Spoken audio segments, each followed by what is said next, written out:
It is the Flow Friday Night Sports Show back in action, and netball is back in action as well. I guess a cross between the Flow Friday Night Sports Show and the Sports Fix across our Flow network area. Hume Netball, though, unfortunately didn't get off the ground last year because of COVID-19 restrictions. After a year of worrying about COVID and everything that needs to happen off the court, it was an initiation of fire for the new president there, I guess you could say, in Carla Fletcher, who joins me on the line right now.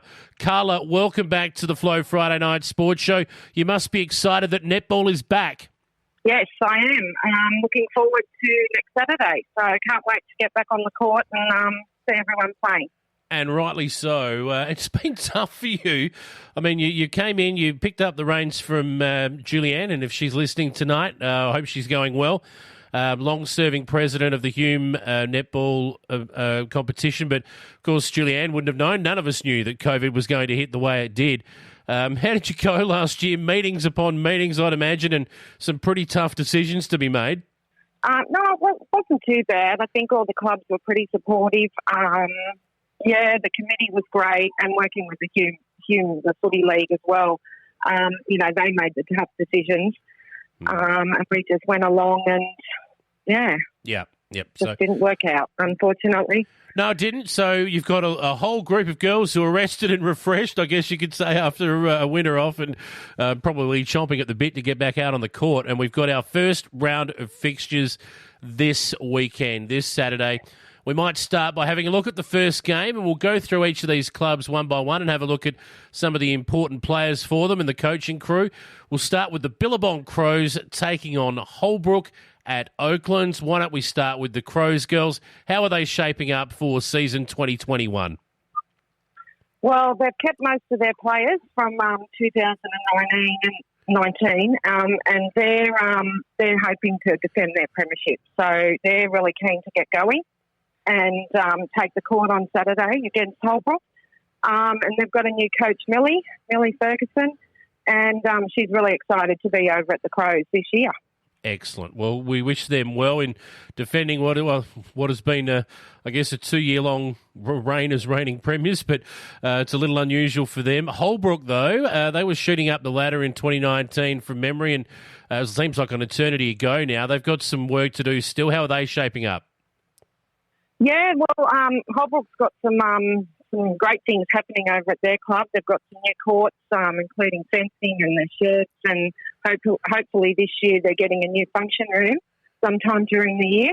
And Jared says, he's got a young team and they're building really strong relationships, and they're looking forward to taking on the Crows on Saturday. We'll see how they go.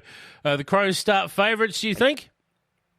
I think so. I think they're too eager and hungry to let a game get away from them this year. I think they'll be going for every game they can get. Absolutely. Yeah. Brock Burham, they will take on Osborne. They host them at Brocklesby to start this season off. How are the Brock Burham girls shaping up? Yeah, Brock Burham's got a new look team this year. They've lost a huge amount of players, but they're gelling together really well. And Talia's new to the club, so she's keen to get going on Saturday as well and see how the girls go up against Osborne. All right. The Osborne girls will trade in their ostrich outfits for those of the Tigers back from 2019. How are they shaping up? Yeah, well, Osborne last year were the only club to have a run. They've got the 6-week competition with the in the Riverina Championship comp. And Sally Hunter, one of the young girls from Osborne's, taken on the role of coaching A grade this year. And she said she's got a good mix of new and young and old and experienced players coming to the club. And they can't wait to get back on the court. This should be a tough one to tip, actually. Who do you think gets the money here in round one without actually having a real close look at the girls? What are you thinking? I think Osborne might win this one, but we don't know what Saints are like. They've always been very, very strong in the past, and Talia thinks they've just got as strong a team as in the past. So it could be a close game, but I'm going for Osborne. Speaking of close games, I reckon Colcan and Gindera might be the same at Waller. Gindera had a pretty good season in 2019 and would have been disappointed that season 2020, like we all were, didn't get underway. But did they manage to keep hold of most of their players, the Gindera girls? And they've actually gained a few Right. experienced O&M players. So, yes. Gindera's got some new courts. They're going away for some new uniforms happening this season. And they've got a new coach, Tegan Vogel. Right. So I think Gindera might do Colcan on the weekend.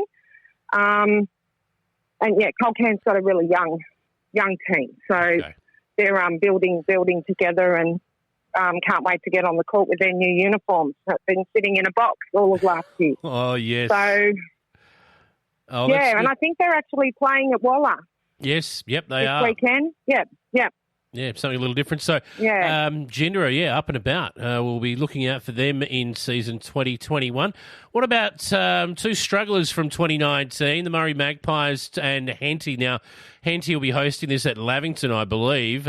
How are these two clubs shaping up?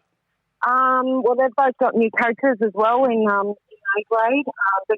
Henty's got a young A and B squad working together and building up some on-court time there. Unfortunately, I think the Henty footy ground wasn't quite ready, so Henty will have to wait another couple of weeks to get on their new court and their lighting and their uniforms. I was going to ask that because it's a little unusual for Henty to be hosting the Murray Magpies at Lavington. It didn't seem right, but you've just explained it there for me. Yeah, and I think Magpies are the same. New uniforms, a lot of new faces, and it will be a close game, but I think I'm going to go with Magpies. Okay, all right, Murray Magpies this there. One, I could be wrong. We'll see how that unfolds. We move on to Lockhart next, and the home side there will host CDHBU. And these young girls really impressed in their last outing in 2019. Obviously, they're a couple of years older now than they were then, a young team back then. How have Lockhart looking, and what about CDHBU? Do they keep the youngsters? Well, Lockhart's, we've got a few new faces that have come across from Colin Gully. Yep. Side of things, we've got Jemima Norbury coaching. So she's a new player to the club. We've got a bit of a mix at Lockhart with some, experienced and old players and then welcoming the new players. And CDHBU are a little bit similar as well. They've got new courts, so they'll be keen to get back on their courts. And Lockhart's got some new facilities happening at the moment. So, hopefully in a few weeks everything will be right to go as well. So. Excellent. And I think I'm going to go for Lockhart here only because keeping friendly with my next door neighbour. So. Heart and head, that's right. Heart and head. You've got to look after the home crew. That's fair enough. Don't get the home crew offside, mate. Yeah, but Grace and Gabrielle from CDHBU, they're co-coaching A and B at the moment. So they're looking forward to seeing what their teams can do. Everyone's pretty, thinking they've got a good, strong sides all the way through. Most clubs are saying that, so it might shape up to be a really competitive season. Going to be a crack for everybody. Yep, definitely. So. That leads us with the last round, or the last fixture of the round, and the last two clubs to talk about. The Randall-Bundry Waller Netball Club, the Giants, they will host at Rand How Long, and, we know how good How Long were in 2019, but the Giants, they were around the mark as well. This should be a cracking game as well. Yeah, I think this one will be a good game. I've been really impressed with How Long over the last few years. They've really built their club up. And they've got some amazing redevelopments happening out that way with their club room. And then they've got a function room and a gym, which is also for the community use. And they're really, really keen to take on the Netball Club Championships, which they won in 2019. So, and I think they're a really a calm team that will build on what they did in 2019. And the Giants, similar. A lot of new faces at the Giants and a lot of things happening there. They've got new change rooms at Wabundri, a fantastic club room at Bulla. Yeah. Lots of but new I think stuff. I'm going, look, it's amazing what's happening in the league with all the grants and facilities and infrastructure happening. But I think I'm going to go with how long. Okay. Coach Emma and the Giants coach Sue. I think they're both really two experienced A-grade players, Sue in the past. So taking on that role, and Emma, she's been leading how long for the last few years. Brilliant. All right. Well, that's the first round, and a good look at each club and how they're shaping up. 8 grades. We've got 4 seniors. That's A grade, B grade, C grade, and C reserves. And then the juniors, 17s, 15s, 13s, and 11s. So 12 clubs. I think they're all pretty well represented throughout all of those grades, are they not? Yes. There's only a couple of clubs missing a couple of the junior teams. Yep. We're really excited with the 11s becoming a competitive comp this season as well. So watch that space. Yeah, looking forward to talking more about the juniors later in the season as well. It's fantastic to have Hume Netball back. Carla, enough of the preparation. Good luck for tomorrow, and all the best to all of the clubs that hit the court across Hume Netball. Can't wait to talk about some results with you next week. Okay, thanks, Jason.